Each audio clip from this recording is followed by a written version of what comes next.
Welcome to my presentation on primary teacher mathematics knowledge.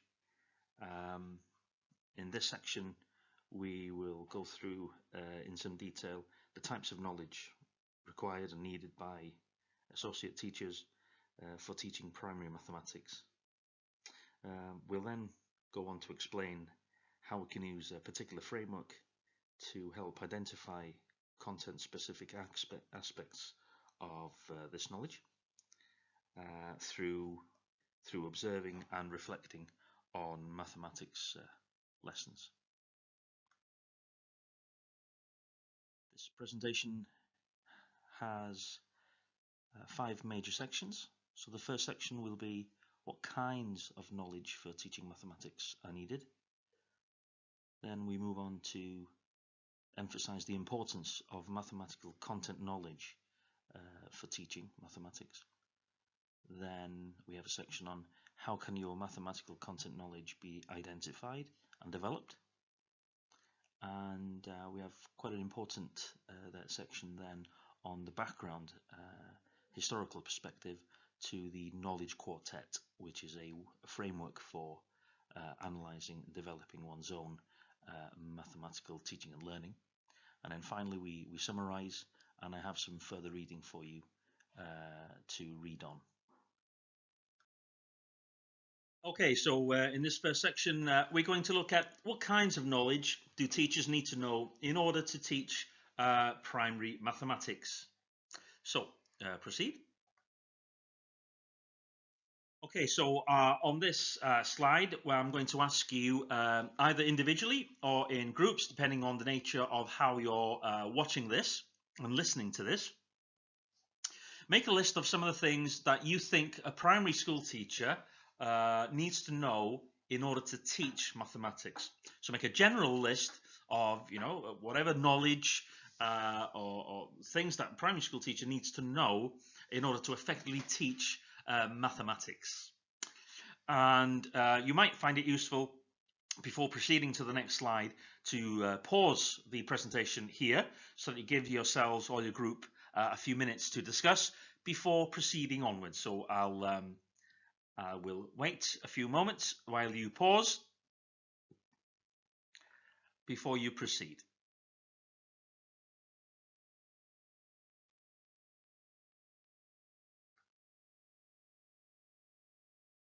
Okay, so hopefully you've had some time to discuss and to draw up a list of things that you think primary school teachers need to know in order to teach mathematics.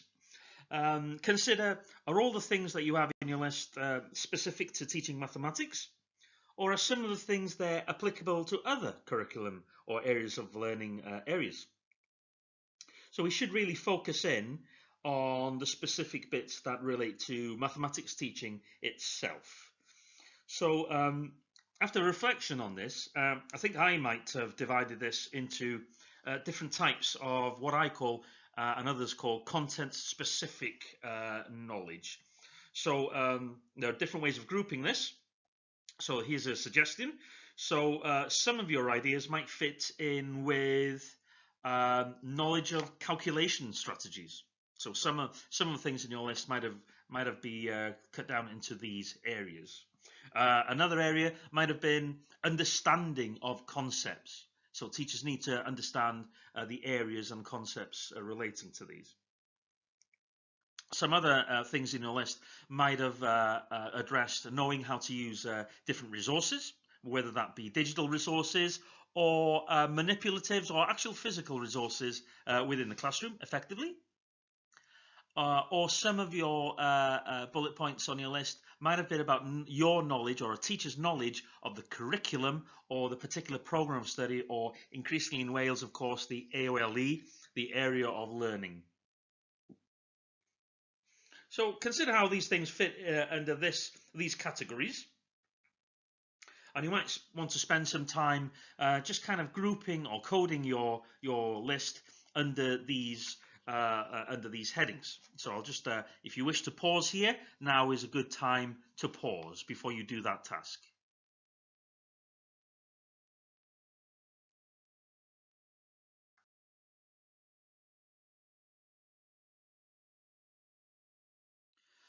Okay, so after collating those and categorizing your list, we'll move on. So the exercise is not intended really to be a completely exhaustive list of all content knowledge that you need, rather just an exercise about making you reflect on how you categorize your ideas.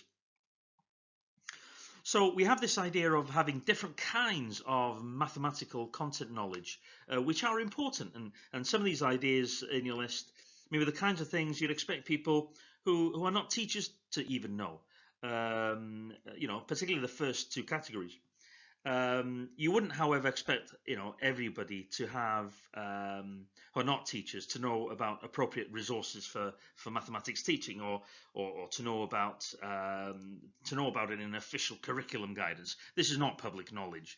This is highly specialized. So it is clear then that this type of mathematical content knowledge that teachers need includes some of what we expect other people to know. So teachers also need professional knowledge that others do not have. And one interesting researcher in this area is Deborah Ball and her colleagues. So in 2005, she released a piece of work, and she used the term common content knowledge to refer to what we might expect non-teachers to know as well. So common kind of knowledge about mathematics teaching.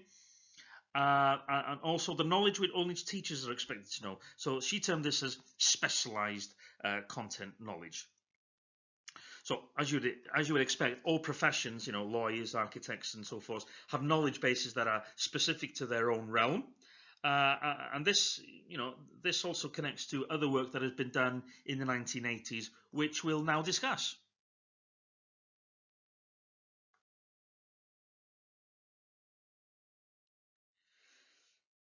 So in the 80s, Lee Shulman, who was a renowned researcher in the 80s about content knowledge and knowledge bases, in 1986 specifically, he identifies 7 categories of teacher knowledge. These are, I must stress that these can be categorized all across teaching and learning. These are not just for mathematics, but can be applied in other areas. But he did apply them in mathematics. So his 7 areas were general pedagogical knowledge, knowledge of the learners, knowledge of the context, knowledge of the purpose of teaching and learning, and the other three that relate to this.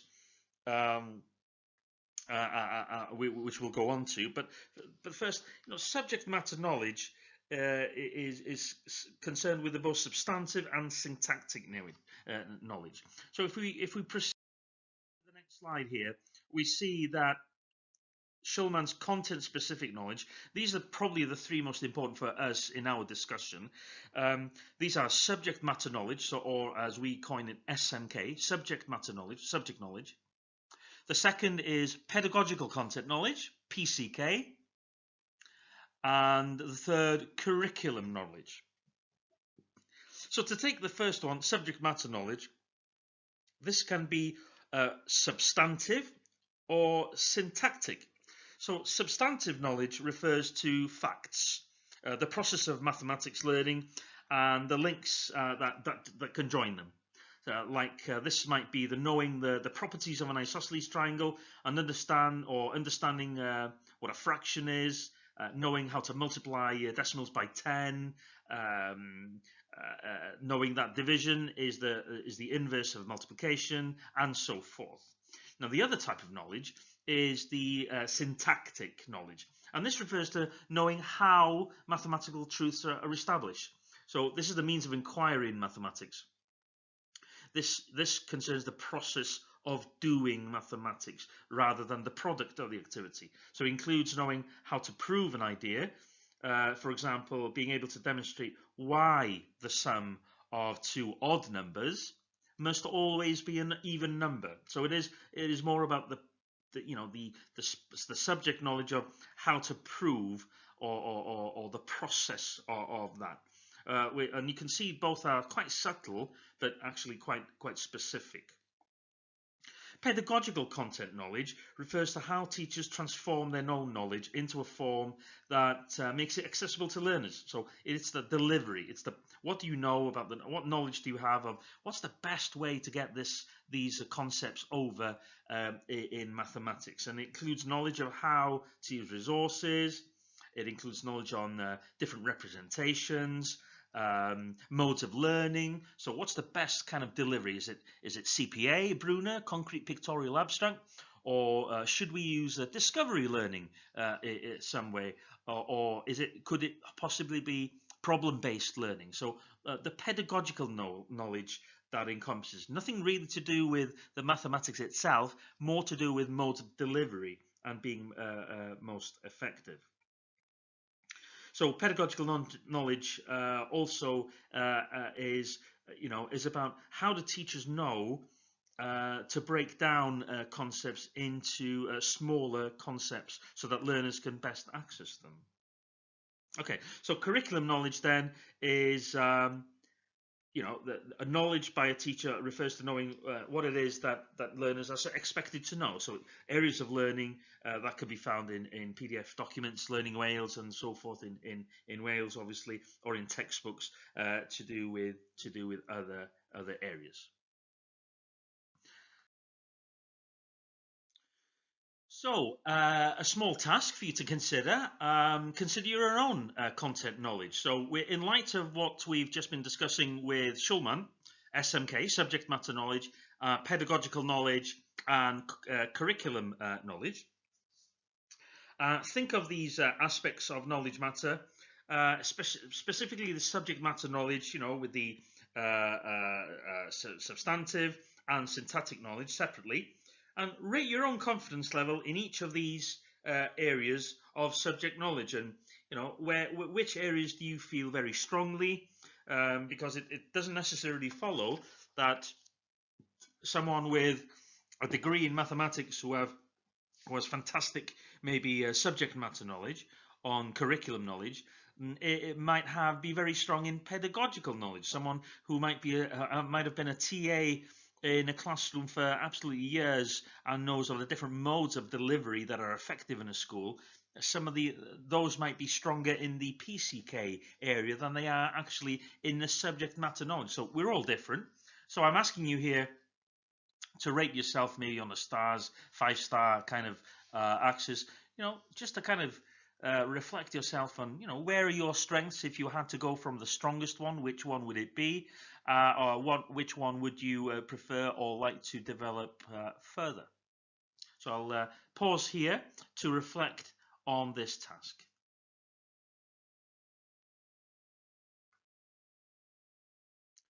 Okay, so the next section that we have is the importance of mathematical content knowledge in this.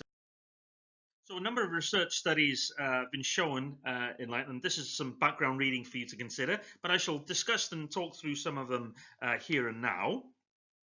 So these are different aspects of knowledge that are important for primary school predominantly, but to mathematics in general.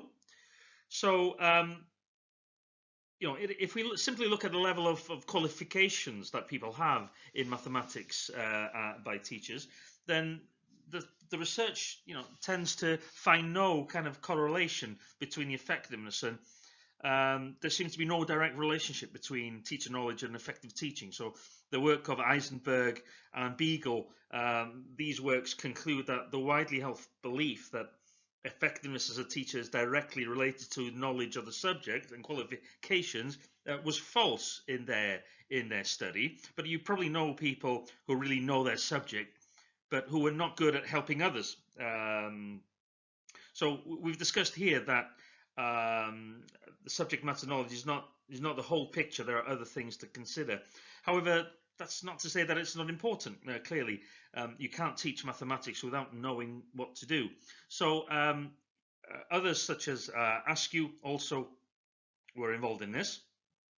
So we return to Deborah Ball, a 1988 work, who said that it's obvious that knowledge of mathematics is basic to being able to help someone else to learn it, obviously.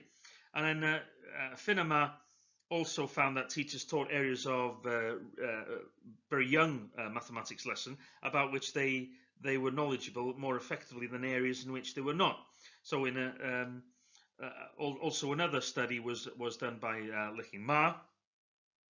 So she did a comparative study of the United States versus her Chinese peers, Chinese teachers, in 1999 at the turn of the millennium.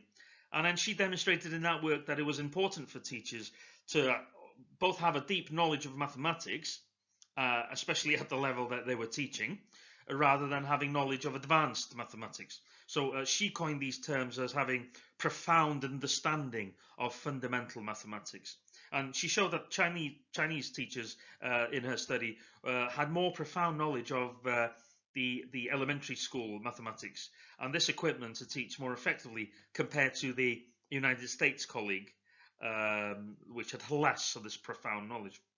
In the UK, Roland, who's a big figure in this area with regards to teachers training and levels of mathematics competence, he found that the mathematics teaching of student teachers or associate teachers, those who scored higher on an audit in their maths were generally assessed as being better when it came to their lessons.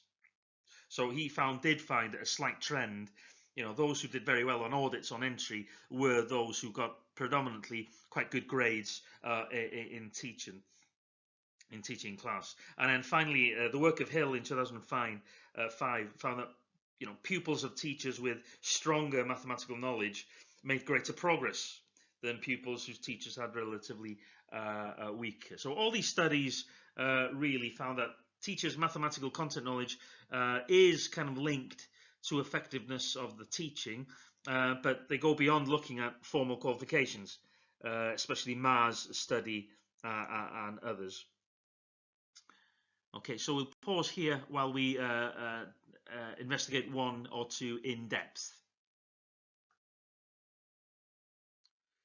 So researchers have found that it's not only the depth of knowledge about mathematics that is important, but also the connectedness of that knowledge. In the UK, a team of researchers from King College under Askew found that the pupils of teachers with what they coined the phrase connectionist orientation, they made the most progress in their mathematics learning.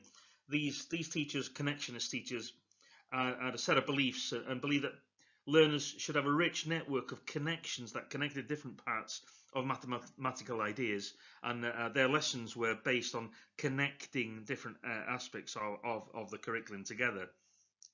Maybe in line with what we are trying to do today with connecting bits of mathematics in a cross-curricular, connecting things together, this kind of view that by making connections, we enrich someone's knowledge. So both the substantive and syntactic aspects of the SMK. These are very important, but it's not that important to understand advanced mathematics to teach primary mathematics effectively. But it is important to know about how we can connect different aspects of this. So we go on to some Deborah Ball and her colleagues working in the US. They proposed a multiple choice questionnaire which they claim that assessed teachers' SMK in 2005. So items in a questionnaire tested both the common and specialized knowledge by asking questions about specific teaching scenarios. So she hoped that it might give an indication of the pedagogical content knowledge. However, although the responses that they gave a measure of proved their theoretical PCK, they might necessarily know how to reflect and how to act on their practice. So other dimensions such as assessment or assessment would actually be needed in observing. So a number of other experts as well have suggested that teacher knowledge that is necessary, they also can be seen through observations of teaching. So not only the only way of doing this effectively in their view was the work of Hegarty, suggested that different aspects of the knowledge base could be brought together in a teaching moment, but could only be viewed in that moment in the classroom. So it's difficult to imagine a situation in which a teacher was able to make good use of resources and give clear explanations if they didn't have a secure knowledge of the content. So in this kind of dynamic situation of teaching, all aspects are brought together in a synthesis of all three. So the effectiveness of this teaching depends on the factors of all three categories, basically. We also have the work of Aubrey. So in the study, she looked at the early years. So she demonstrated that how the interaction of the SMK, the PCK, and the knowledge of learners affected their teaching. So although through Shulman 1986, he included knowledge of learners as a separate category, Deborah Ball thinks as well that such categories of knowledge are aspects of specialized content knowledge, but Aubrey's use of knowledge of learners that follows the work of Ball. She focuses on knowledge of children as learners of mathematics, and she found that a teacher who had strong SMK was able to relate her knowledge to that of her pupils. So she used the knowledge of her learners. So these kind of teachers presented new ideas systematically, but also made useful links between different ways of representing mathematics. So she could see the different elements of the content knowledge of this as it came together. So before going on, we should also kind of ask the question, really. You're probably listening to this now in a group or on your own. So what can you do? How could you go about developing your own knowledge in terms of each of these categories? So just a few suggestions. So how could you enrich your own subject matter knowledge, the SMK? Well, you could consider reading books, going online, enriching your own knowledge. You could ask other primary school teachers and study that way. What about the PCK, pedagogy? Well, again, you look at resources and observe other teachers teaching and come to reflecting on that practice, but also engaging with research and evidence-based practice on mathematics pedagogy and what's current at the moment. The NCTEM, National Centre for the Excellence Teaching Mathematics, is an excellent website that we should all consider keeping up to date with. With regards to curriculum knowledge, obviously we need to read government documents, which in Wales is going to be on Learning Wales. Obviously engaging with that website and that documentation on a semi-regular basis to be abreast of the changes that are heading our way, especially with the new curriculum reforms, Successful Futures. So that is also something to regard. So we can also, follow people on Twitter and social media, professional networks of people, but we have to be prepared to recognize and reflect ourselves and where we are, and go out there and find resources for us to help ourselves, really. So before we go into the section, consider how can you develop your own knowledge. So our next section is the Knowledge Quartet, and this section is just a little bit of the background development of how the Knowledge Quartet came about. So the Knowledge Quartet is a way of responding and developing to your own kind of practice. So it is in fact a framework for observation of mathematics lessons, but with a focus on content knowledge. So this framework is called the Knowledge Quartet. And this research began in different primary mathematics scenarios and was done by a team which we've seen before. So his kind of basis for doing this was based on observing 24 lessons in total. The approach that they took to analyzing these lessons as a group followed a theory known as grounded theory, and this is cited by Glaser and Strauss here. So it's worthwhile saying that something about this approach, because the reliability and usefulness of this approach to develop teaching depends on this. So this is different to theory-driven in the analysis of the data, but the researcher can bring a ready-made theory or theories about a kind of situation being investigated and apply them to data. But here, theory does not mean a guess, but a well-established system of kind of conversations and notions.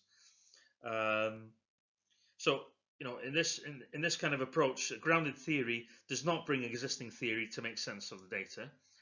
In this kind of theory, the aims to use the data for the purposes of generating or discovering a theory or a set of theories. So it's not the place to elaborate in detail here, but it is a different way of doing so. Approaches to grounded theory research always involve an element of coding the data and categorizing. So, after the lessons were observed on videotapes, a group of researchers came together. The data here is some lessons.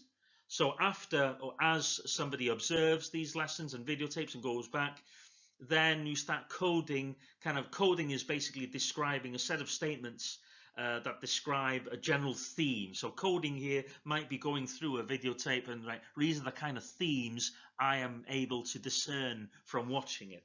And after the coding, then you rewatch the videos and kind of ask with other people, categorize. So you really refine these coding into categories. So that these categories are quite useful when we are looking at codes. So to begin with, there were 18 codes.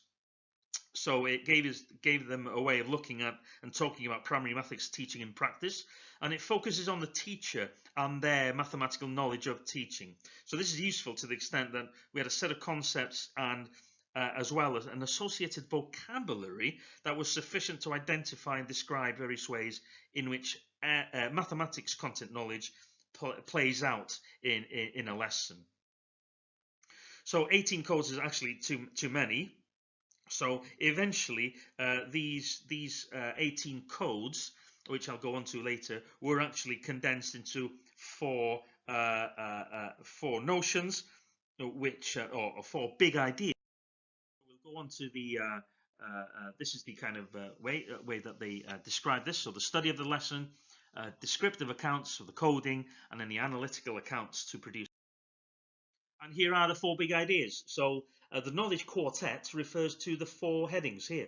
This is the quartet. So foundation statements, transformation statements, connection statements, and contingency statements. So the first member of this quartet refers to theoretical background and beliefs.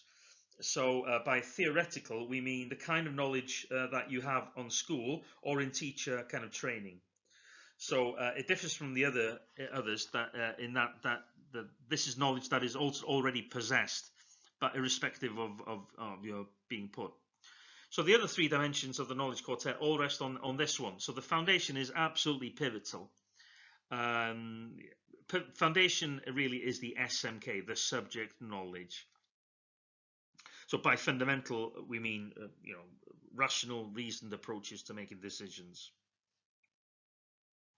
So the second one is transformation. And the transformation it gets to the core of what it's meant to teach a subject. This refers back to what Shulman was talking about in the 80s. So what can we observe? So the PCK, the pedagogical knowledge base for teaching, is the capacity of a teacher to transform the content knowledge into forms that are pedagogically powerful.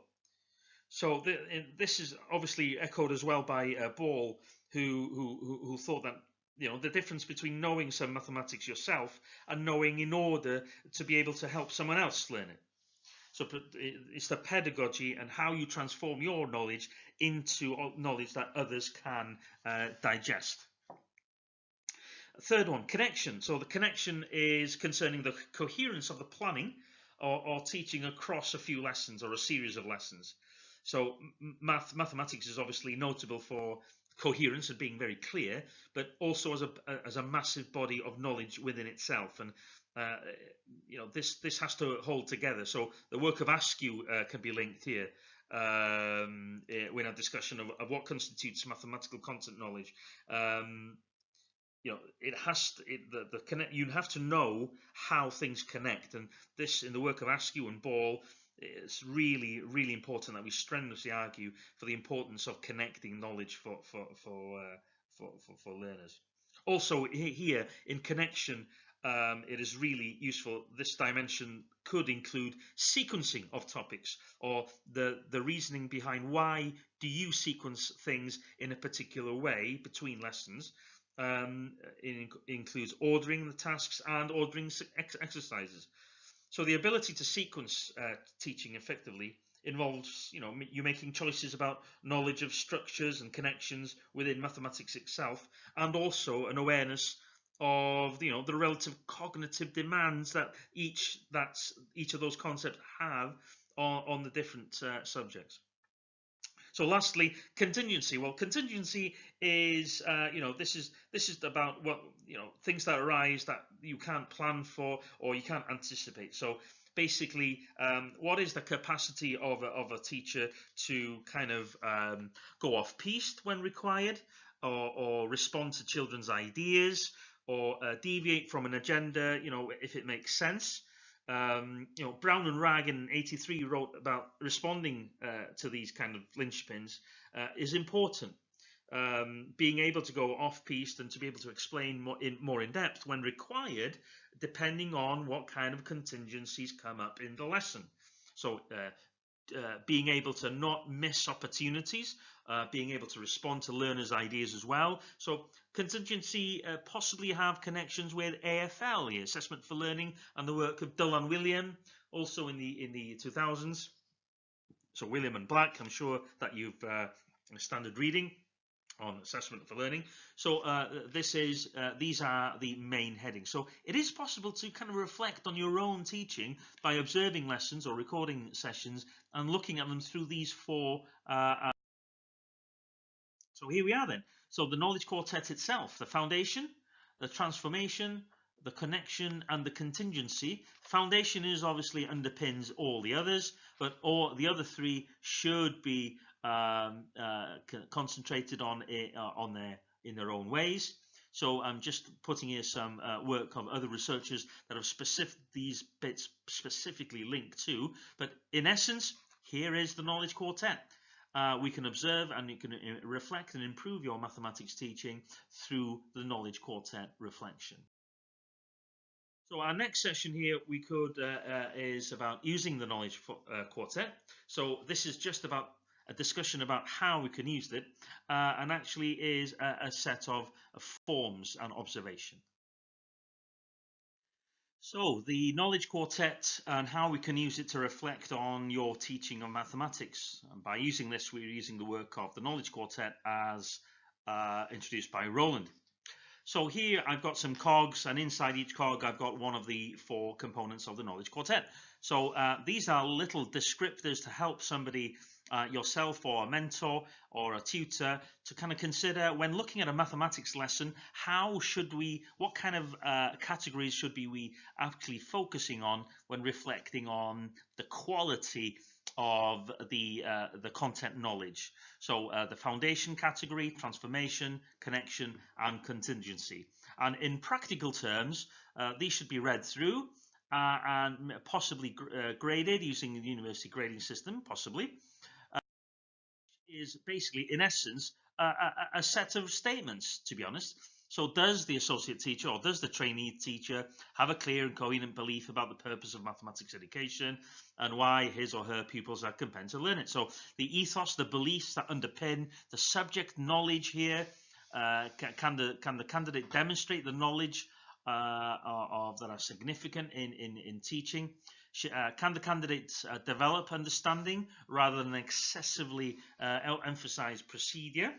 So this harks back to some work by Richard Skemp in the 1970s about instrumental understanding and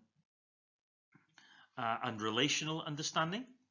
So here's the foundation. So using mathematics using correctly, can the candidate show good understanding of the processes, calculations? Is it correct? And is the mathematical language used correctly? Another one, moving up, is transformation. So this is about connecting. So can the associate teacher show that they can use equipment and resources correctly? Can they break down information in adequate accessible bits? Are they aware of different ways of representing concepts, and are they using the forms of representation correctly? Can they give clear explanations of ideas or concepts with appropriate analogies? Can they demonstrate clearly and accurately how to carry out procedures? And how does it mathematics, can they question effectively? And a lot of work by John Mason and Swan, obviously, with effective questioning in mathematics take also are underpinned in this section. So connection, can the associate teacher make adequate connections to previous lessons, going possibly through prior knowledge, making links between mental and oral starters, possibly? Does the associate teacher make adequate conceptual connections between subject matter? Are questions adequately asked to elicit children's understanding of connections? Are they evident in lessons? Can they anticipate complexity of an idea and break it down? Can they introduce ideas and strategies in appropriate progressive order? And can they make assessments of learners' understanding and amend their lessons accordingly? So the connection here with possibly AFL as well coming into this, and the work of William and Black. Finally, we have a contingency kind of rubric here. So contingency, can the associate teacher respond appropriately to learners' comments, questions and answers? Can they cope with questions from all types of learners? Can they deal appropriately with responses to activities? So can they correct? Can they kind of micro-teach? Can they do a pit-stop plenary to kind of make sure everything's progressing as it should? Can they respond appropriately when learners give incorrect answers? So do they have the subject knowledge to kind of do that and be able to amend or kind of prove with representations and clear explanations why their misconception it needs correcting? Does the associate teacher, can they deviate from the agenda when appropriate? And can they make ongoing long-term assessments of learners' understanding during over a course of a lesson? So that in essence, these 4 sheets, the rubric, consider maybe as a framework of the knowledge quartet to effectively reflect on the teaching of mathematics. So in our final section, we have just a brief summary and some suggested reading for you to continue reading if you have a special interest in this area. So the summary here, it is in this kind of presentation, we have considered the different kinds of knowledge that teachers need.